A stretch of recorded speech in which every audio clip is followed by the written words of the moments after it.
Picture a scenario where Tharizdun escapes his dream prison, and the primordial plane is alerted by the thundering voice of Tharizdun, speaking directly through every burping, bubbling, and splattering ooze which boil up to the surface of the worlds of the primordial plane. As the beholders suddenly gain divine power, the astral dreadnoughts eat every portal in the astral plane, cutting off access between the gods and their mortal worshippers. Obox, Dewey, Blex, and Gonadau merge back together and rejoin with the mind and will of Tharizdun.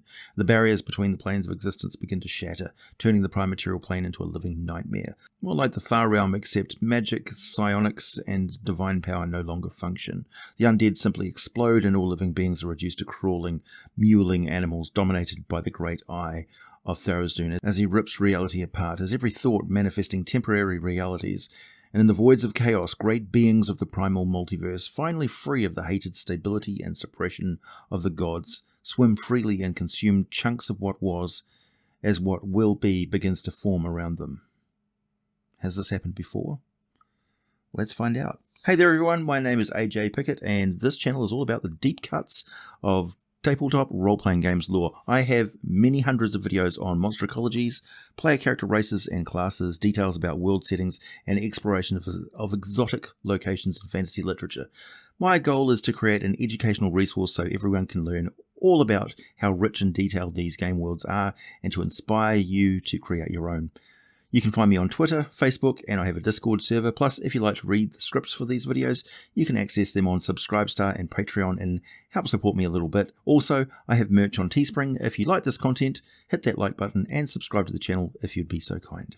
It's been 3 years since I released a video on the lore of the mad god Tharizdun, and I have some fresh information on him, as part of the information many viewers requested on the epic beings known as the Draeden, plus a fun little homebrew theory I have for you on the origin of the Grell, along with a few other species known to worship Tharizdun. So there is a grab bag of lore in this video. You can certainly use it however you wish, ponder the terrible ramifications suggested by it all, but please do note, only the first part of this video is absolutely canon material based on published lore. I'll warn you when we're branching off into conjecture. With that said, grab your tinfoil hat, have a tasty beverage, and let's get deeply nerdy and more than a little weird. A Draeden is a truly massive ancient being whose origins predate the known universe, the known multiverse. There are many things that we know about the earlier states of the multiverse, incarnations or iterations of it, and we know who the primary architects of the current state of existence are. We'll talk about that a bit in this video. The only known named Draeden currently is Ulgurshek.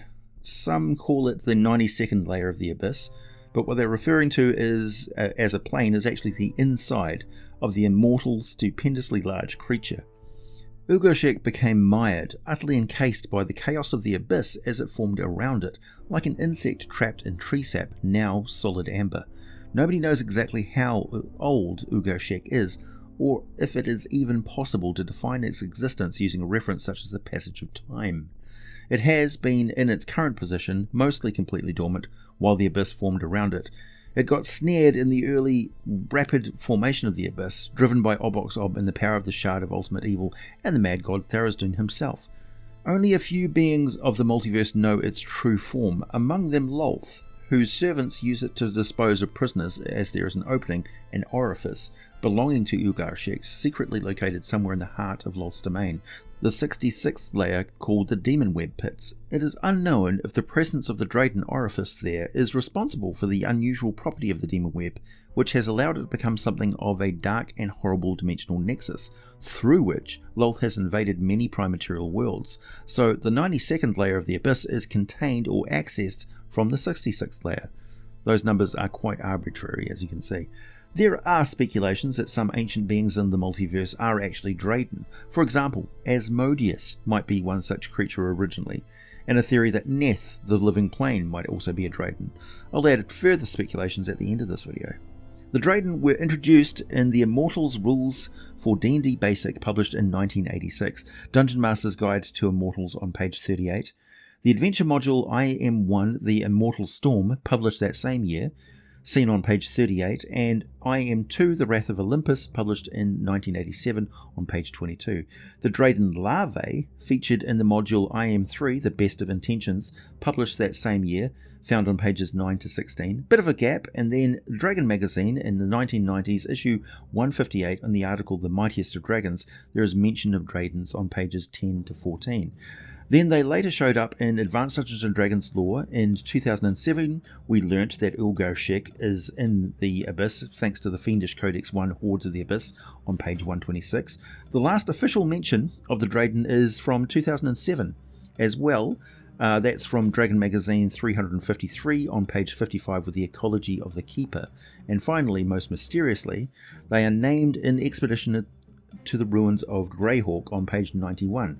Where there is reference to a planet treaty called the Draeden Compact, which is all about the transfer of magical secrets during the reordering of the Outer Planes, and is signed by such species as the Rilmani, the Keepers, the Mapmakers, the Devites, and the Githzerai.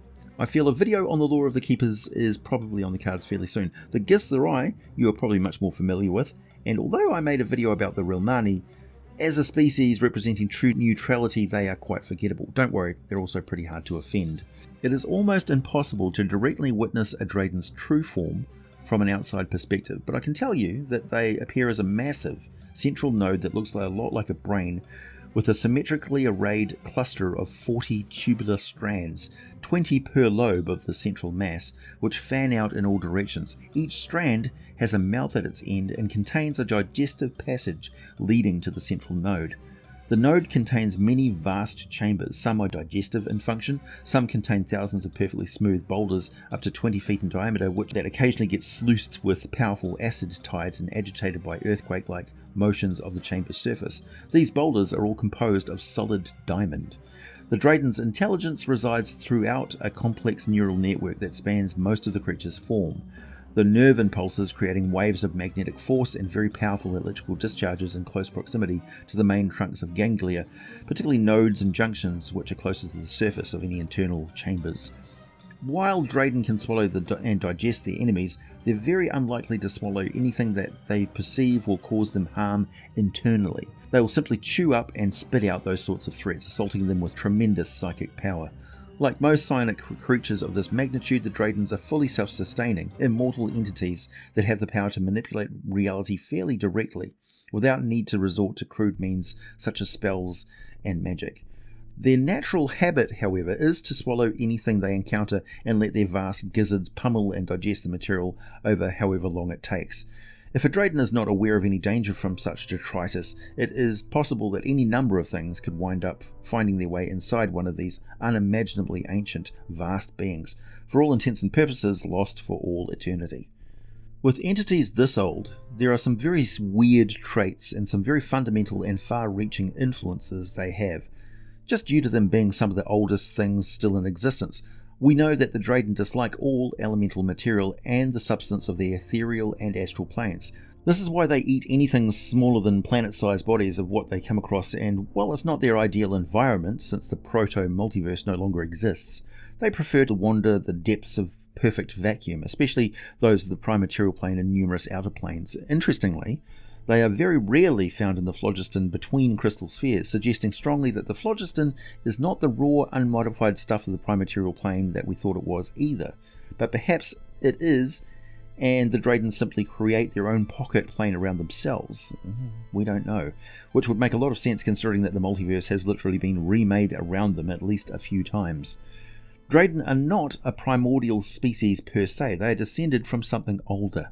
But they don't talk about what that was, so nobody has any idea, since whatever those things were, they ceased to exist long before the first immortals and gods even came into being. Although I think some entities, such as the Slard god Ygorl, may know, though Ygorl may be limited to an existence that begins and ends at the start and finish of the current multiverse, and not any that were before the current one, or in any future versions, if there are going to be any future versions, of course. The Draeden also have some form of progenitor relationship with dragons. They do pay more attention to dragons than they do to any other mortal form of life, though it is unknown if they actually involve themselves with draconic life other than just watching over them. However, there could be a misconception involved here. The immortals and gods arrived in the multiverse and the Draeden resented their appearance. Normally Draeden never interacted directly with each other, but they did gather together in groups as large as 20 to attack an outpost of the gods and immortals, destroying crystal spheres, destabilizing attempts to create the inner and outer planes, that sort of thing. The last time this occurred was over 200 million years ago and is called the Great Draeden War.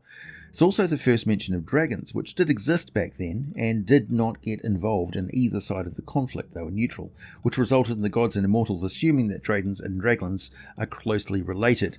But that's also got to do with the way that mortals perceive Draedens. We'll talk about that in a minute. The Draedens eventually agreed to a peace with the immortals, ceding their control of the multiverse to them.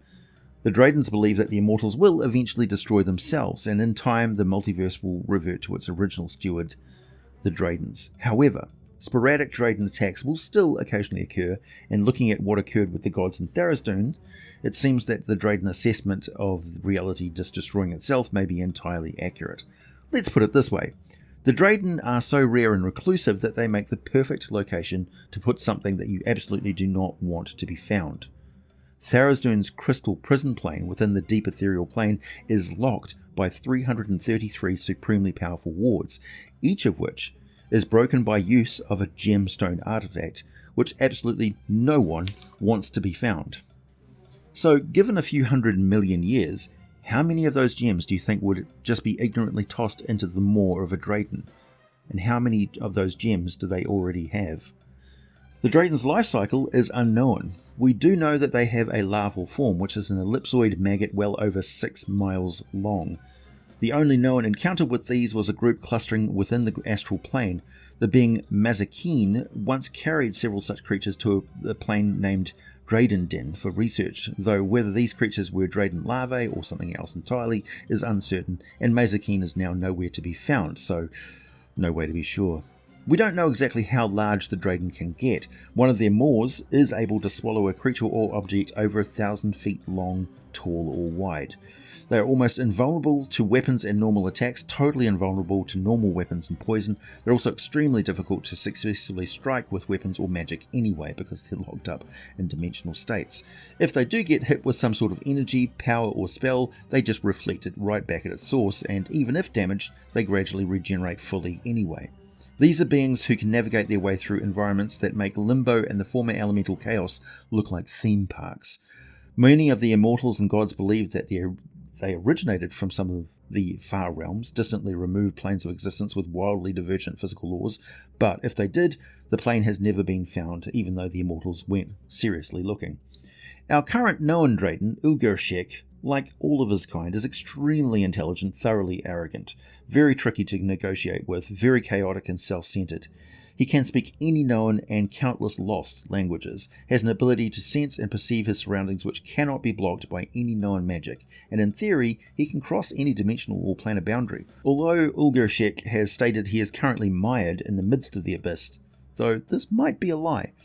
Deception seems to be a part of their nature, because although Ygorl is a 20-mile wide brain-like lump with 40 feeder tubes and has something like 4.2 million hit points, only the most strong-minded of opponents are actually able to see the Draeden's true form. Most instead perceive the Draeden to be the most powerful, deadly and invulnerable being they can imagine. Humans and other mortal creatures normally perceive them to be enormous dragons. Take a closer look at that serpent wrapped around the plane of Nesis in the Nine Hells, O gullible humans.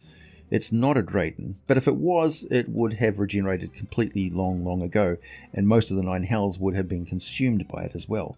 However, there are other strong candidates. Ilsensign, the Illithid god, the aboleth Elder Evils, Makthum Nagatha, and perhaps the Draeden spawned some of the first beholders. My personal theory is that the Grix and the Grell were originally creatures that existed as microbes inside the Draeden, except due to the scale of these creatures, these microbes are not microscopic at all. Grell are perfectly suited to being some sort of evolved parasites like the nibblers of the astral plane, or perhaps the Grell once served as the Draeden's immune system, like intelligent, spell-slinging, murderous giant floating white blood cells.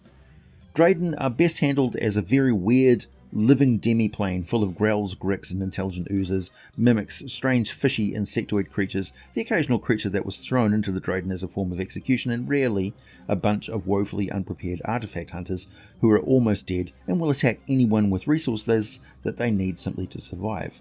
There is a constant thrum of organs that pump fluids, the fleshy surfaces squirt sprays of acid that drizzles like rain and forms treacherous pools, also writhing with parasites, plus there's noxious and predatory polyps, wraiths and shadows that wander in the darkness looking for more victims who should never have willingly travelled here.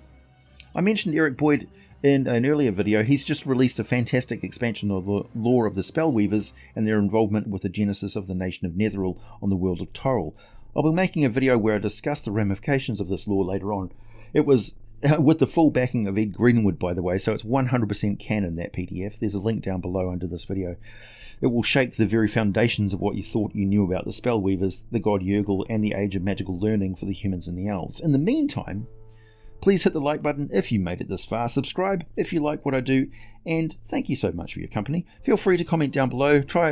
I'll try and answer as many questions as I can, so fire away, and as always, I'll be back with more for you very soon.